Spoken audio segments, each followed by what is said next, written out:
El segundo tip consiste en la eliminación de los sonidos respiratorios.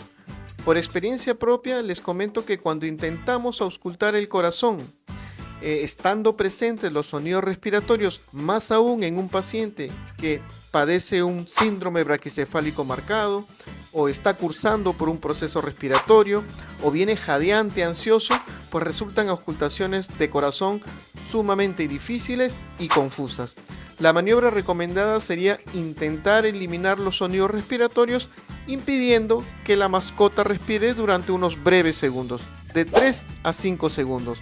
Para realizar esta maniobra sí debemos apoyarnos en alguna persona que nos asista. Normalmente lo hacemos con el propietario. El propietario, a modo de juego, le tapa la nariz o le sopla la nariz de su mascota y de esa manera impide que respire durante breves segundos.